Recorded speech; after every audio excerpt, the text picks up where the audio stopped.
നാരായണീയം ദശകം 16 ശ്ലോകം 2.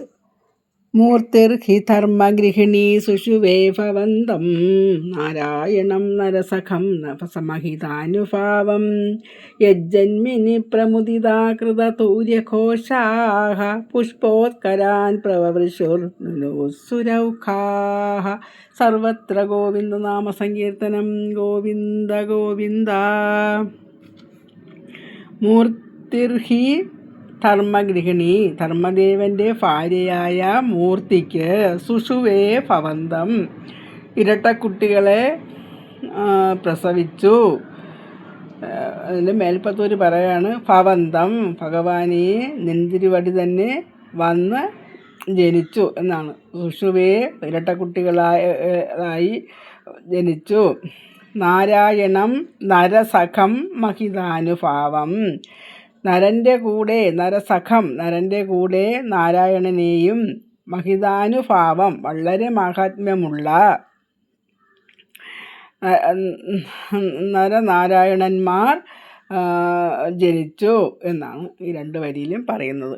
യജ്ജന്മിനി, ആ ജന്മസമയത്ത് പ്രമുദിത കൃതധൂര്യഘോഷ,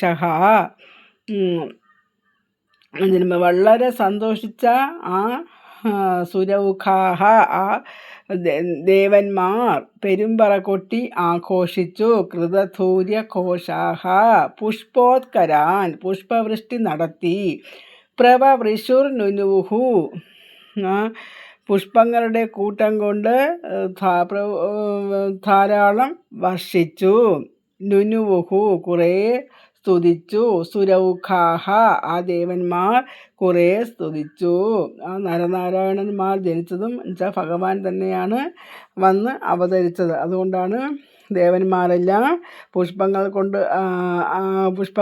കൊണ്ട് പുഷ്പവൃഷ്ടി നടത്തി,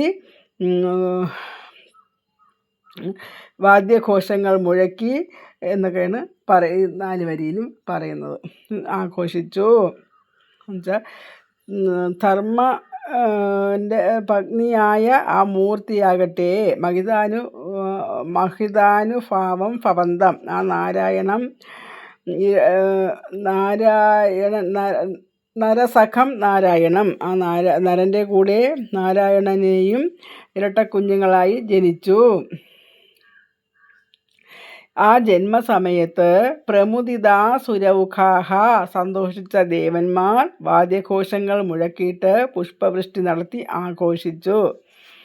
ഇത് ബ്രഹ്മാവിൻ്റെ മകൻ ആണ് ദക്ഷൻ.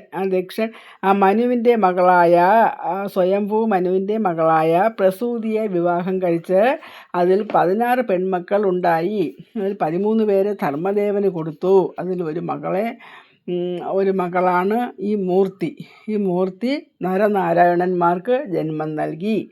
അപ്പോൾ ദേവന്മാർ സന്തോഷിച്ച് ധാരാളം പുഷ്പവൃഷ്ടി നടത്തി എന്നാണ് ഈ ശ്ലോകത്തിൽ പറയുന്നത്. അപ്പോൾ ശ്ലോകം ഒന്നുകൂടെ വായിക്കാം. മൂർത്തിർഹി ധർമ്മഗൃഹിണീ സുഷുവേ ഭവന്തം നാരായണം നരസഖം മഹിതാനുഭാവം യജ്ജന്മിനി പ്രമുദിതാകൃതതൂര്യഘോഷാഃ പുഷ്പോത്കരാൻ പ്രവവൃഷുർനുനുസുരൗഖാഃ. സർവത്ര ഗോവിന്ദനാമസങ്കീർത്തനം. ഗോവിന്ദ ഗോവിന്ദ.